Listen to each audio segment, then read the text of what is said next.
Hello everyone, मैं ज्योति वर्दी Paramount T services से। होप आप सभी ठीक ठाक होंगे।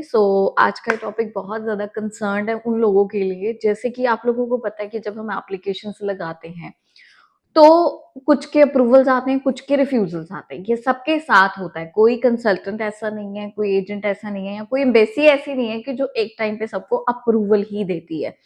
सो जिन लोगों का रिफ्यूजल आ जाता है ना, उनके माइंड में जो डाउट्स हैं वो बड़े अलग अलग तरीके के होते हैं। रिफ्यूजल आ गया, फाइल खराब होगी। रिफ्यूजल आ गया, अब तो जा ही नहीं सकता। रिफ्यूजल आ गया, जिंदगी खत्म होगी। रिफ्यूजल आ गया तो मतलब क्या क्या लोग सोच लेते हैं कि नहीं, इन्होंने मेरी फाइल खराब कर दी। मतलब ऐसा बहुत कुछ सोचते हैं। तो अब मैं इस वीडियो में आपको बताऊंगी कि आप आफ्टर रिफ्यूजल भी कैसे वीजा ले सकते हो। मतलब रिफ्यूजल को आपने कैसे चेंज करना है अप्रूवल में।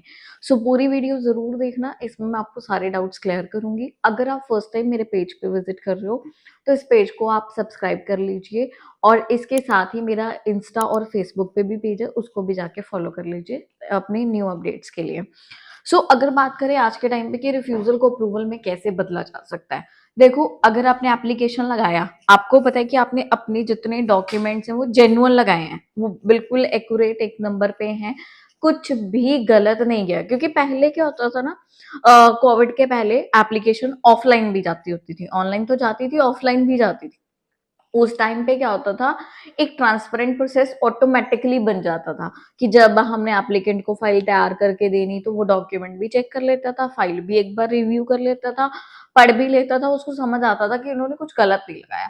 बट जब से ये ऑनलाइन का प्रोसेस आया है तो क्या होता है कि कंसल्टेंट्स पोर्टल नहीं दिखाते हैं, फाइल अप्लाई करने से पहले चेक नहीं करवाते हैं, मतलब बहुत सारी चीजों को लेके सीक्रेट रखते हैं।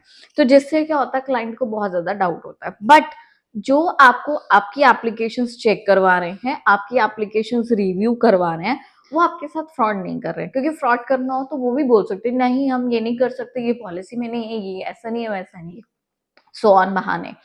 बट अगर आपको फाइल चेक करवाई जा रही है, इट मीन्स इट्स ट्रांसपेरेंट। और एक ट्रांसपेरेंट और एक सही डॉक्यूमेंट्स के साथ लगाई गई एप्लीकेशन को अगर आपने लगाया और वो रिफ्यूज होगी, नो प्रॉब्लम, आपको बिल्कुल घबराना नहीं है। क्योंकि वो रिफ्यूजल क्यों आया, इसका एक्यूरेट पॉइंट आपको पता ही नहीं है। अब पता नहीं वो एम्बेसी में फाइल चेक भी हुई कि नहीं, पता नहीं वो फाइल पूरी पढ़ी गई कि नहीं, पता नहीं उस फाइल के डॉक्यूमेंट्स जो है ना वो प्रॉपर तरीके में गए हैं कि नहीं गए हैं, सीक्वेंस लगे तो आपके हैं बट सीक्वेंस में गए हैं कि नहीं गए हैं। तो ऐसे कुछ कारण से हो सकते हैं। अगर आपकी एप्लीकेशन पे रिफ्यूजल आ गया, don't worry, second time application लगाओ। जो आपका रिफ्यूजल आया था उसका जस्टिफिकेशन जरूर दो। चाहे वो फाइल चेक हुई है, चाहे नहीं हुई है, चाहे आपके पास फंड पूरा था पर फिर भी आपको फाइनेंशियल का एक पॉइंट आ गया, फिर भी आपको पर्पस ऑफ ट्रैवल का एक पॉइंट आ गया, फिर भी आपको फैमिली टाइज का एक पॉइंट आ गया। यू शुड बी कंसर्न, आपको वो चीज क्लियर करनी दोबारा। और जब आप उसको दोबारा जस्टिफाई करोगे ना, देन नेचुरली आपने फाइल में थोड़ा अपग्रेड कर दिया, आपने इस फाइल में थोड़ा सा अपग्रेडेशन डाल दिया। अब इसका क्लैरिफिकेशन या तो एप्लीकेशन फॉर्म में दो, या आपको अलग से सेपरेटली लिख के भेजो। मतलब इन चीजों को करो। आप करोगे तो definitely second time you will be get the positive reply from immigration. So ये आएगा ही आएगा, क्योंकि ये हमारे प्रैक्टिकल एक्सपीरियंसेस आ चुके हैं। तो अगर आपकी एप्लीकेशन बार बार बार बार रिफ्यूज हो रही है तो कुछ चीजें जो आपको करनी है वो प्रॉपर तरीके से करो। डॉक्यूमेंट्स कई बार होता सीक्वेंस में नहीं जा रहे। देखो, जो बंदा आपको एप्लीकेशन चेक करवा रहा है ना, इट मीन्स वो आपके साथ प्ले नहीं कर रहा, वो आपकी फीलिंग्स, आपके पैसे, आपके टाइम की कदर कर रहा है।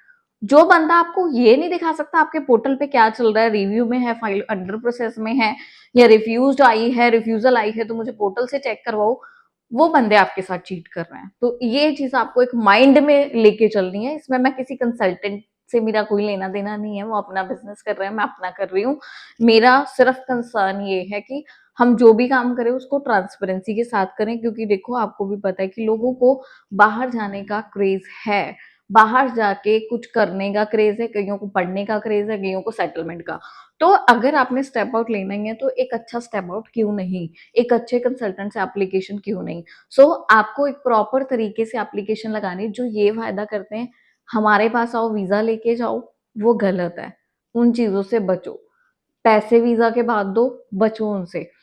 आपको एप्लीकेशन के लिए डॉक्यूमेंट्स देने की ज़रूरत नहीं है, बचो उनसे, क्योंकि सी वो लोग कहीं न कहीं आपके साथ प्ले कर रहे हैं, गेम खेल रहे हैं। So this is my request to you कि आपको जब भी एप्लीकेशन लगाना है, प्रॉपर तरीके से एंड ट्रांसपेरेंट वे से लगाना है, ताकि आपकी उस एप्लीकेशन पे पॉजिटिव रिप्लाई आए। सो अगर रिफ्यूज़ल आ गया, don't worry, don't be panic, contact करिए, अपनी रिफ्यूज़ल को शेयर करिए, प्रॉपर कंसर्न करेंगे, प्रॉपर तरीके से आपकी एप्लीकेशंस को मैनेज करेंगे और उसी वे में सीक्वेंस में लगाएँगे जिसमें एम्बेसी माँग रही है।